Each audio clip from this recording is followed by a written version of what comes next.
Hey everybody, welcome. So, I know you're all wondering what engine is actually going in my 85 MR2.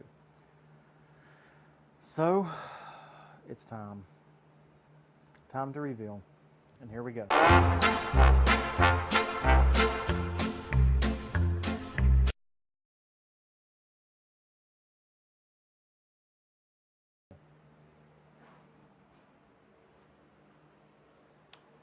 This is going in my 85 MR2. This is not necessarily that. This, from the valve cover to the oil pan, is actually out of an '05 Prius. Prius. Yes, Prius. So, this is actually the swap that Doug, also known as MR2 20V on most of the forums, he actually did in his 85 or 86, I can't remember, a couple of years ago, and he got running, but he didn't do one thing that I'm going to do. He didn't try to get more power out of it. I am. But we'll get to that in a minute. So basically the only thing I've done since I got this engine was I cleaned it up a little bit. It was sitting outside under a tarp, and you can kind of see some of the junk down there. I still got to clean that out. I did take the transmission off and pressure wash it because it was disgusting. And I've still got to do some other cleaning, but I have cleaned some. Pulled the starter off because transmission was off. So let's just get into what has changed from the Prius, because as you all know, Prius has that big hybrid synergy drive transmission thing instead of a transmission as we're used to. It also is drive-by-wire. So the intake is different. The fuel rail is, the fuel system is actually a returnless system. And as you can see, this one has a return.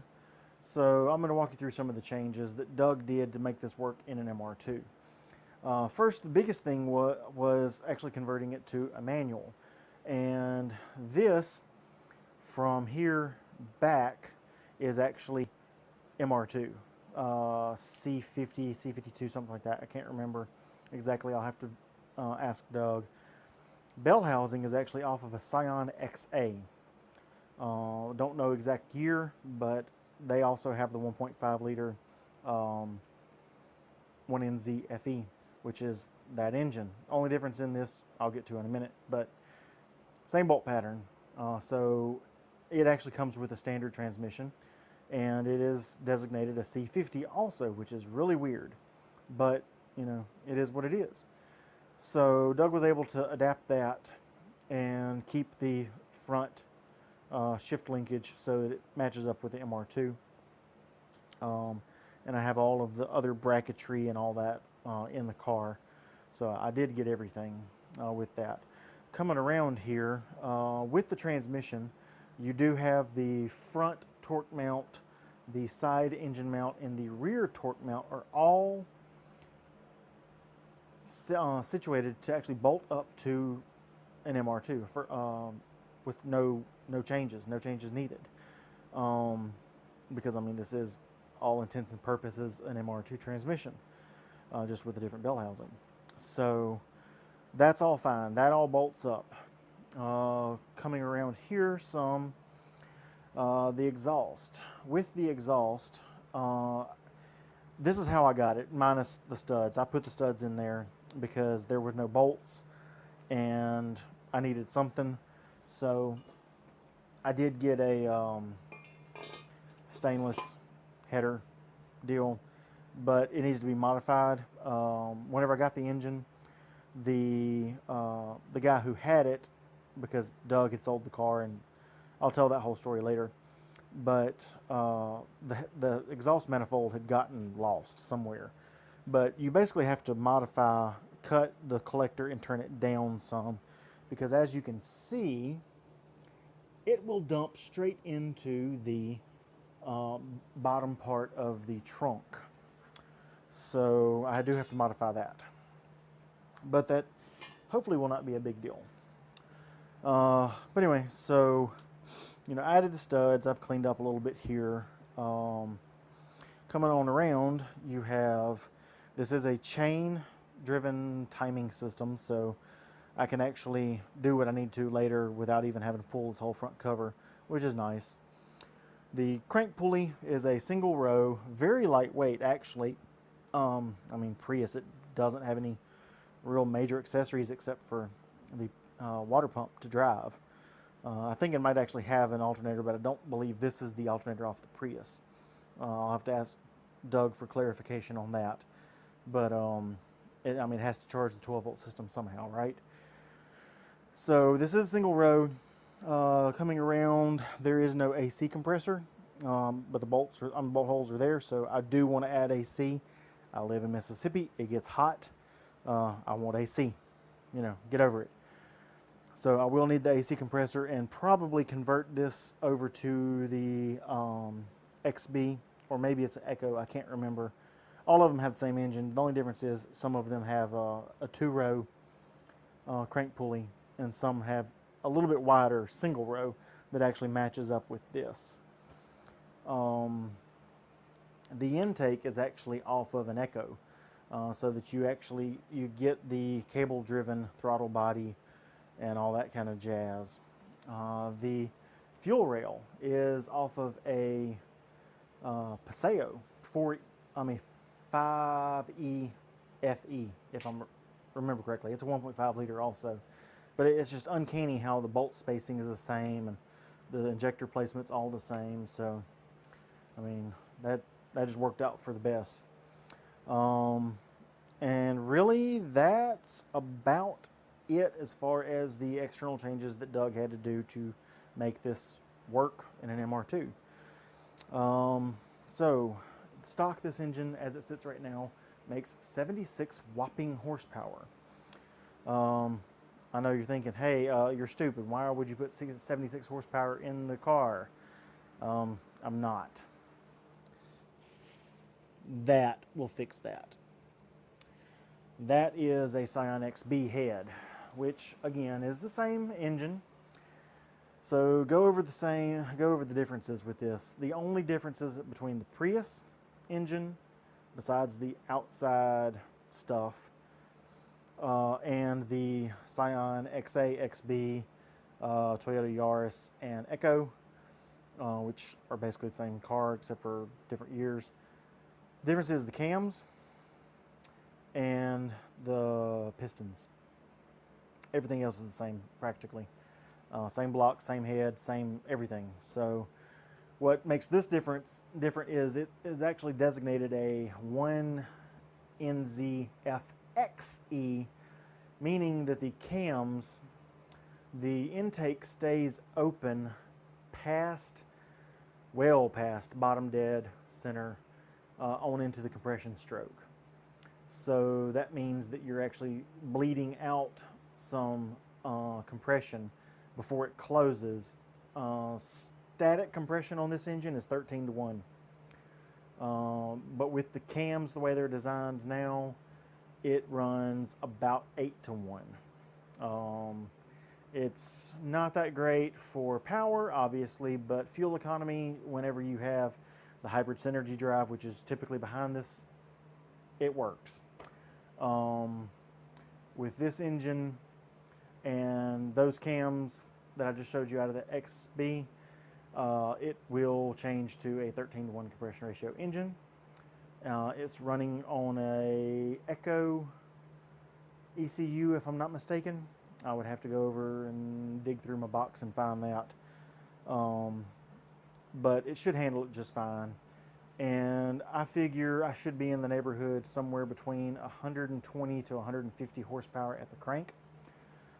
So it should be anywhere between the stock 4AGE power and like a silver top 20 valve.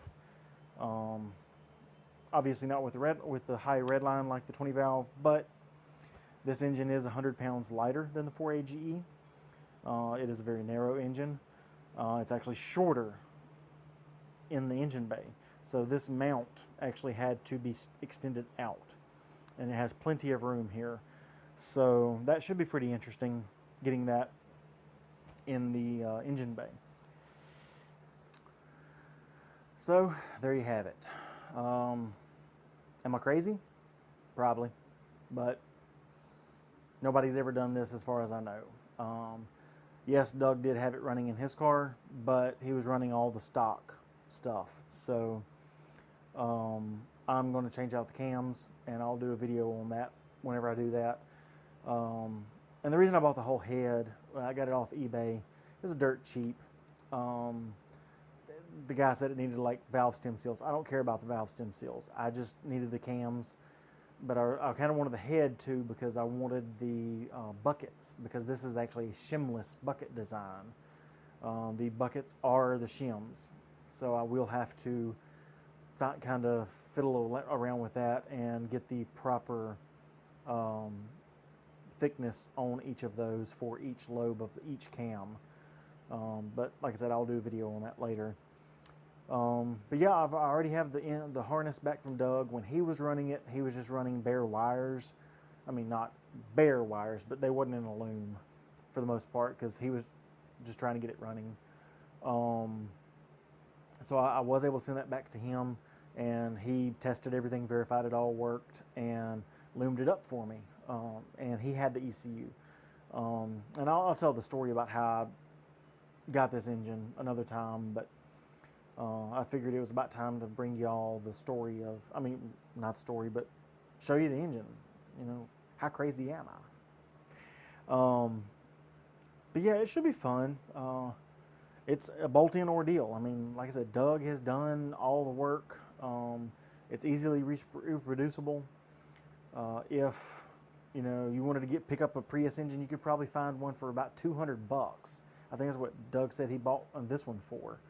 And I've had the valve cover off, and I've looked, and it looks super nice. I mean, the thing under the valve cover, it looks practically brand new, because I mean, it's a Prius engine. They don't turn the engines that much. You know, it's mostly from a start you get the battery and an electric engine or electric motor, so you don't have to worry about the engine having to rev up and all that. But you know, it will catch up after, what, 35 miles an hour or something. But, so my goal is to get this thing going and hopefully still be able to get about, I don't know, I'm hoping for 40 miles a gallon. That would be awesome. Now, depends on my lead foot and all. You know, driving conditions may differ. But I can't wait to get this thing in the car. And I'm going to bring y'all along for the ride as I do that. So right now, all I got to do on the car is I need to weld the plate for the front torque mount. It was ripped out a couple of years before I sold the car. It was ripped out. Yay for solid filled torque mounts. And I never have replaced it or welded in the plate. So I'm contemplating getting the Matrix Garage one. By the time this video airs, I may have already had it. I don't know. But I do need to weld that up and fix that. And beyond that, it's just going to be cleaning the engine bay. And since the exhaust is on the back side next to the trunk, I do want to put some kind of heat barrier between, well, on that wall, probably on the engine bay side, because as you well know, on the inside of that's where all the ECU and harness and all that stuff is, and I do not want to fry that. But anyway, yeah, so that's it. If you have any questions, just hit me up in the comment section below, or if you're in one of the MR2 groups on Facebook or whatever, you know how to find me on there. And if you're on any of the MR2 forums, MR2OC or MR2.com, I am also on there. And yeah, Till next time.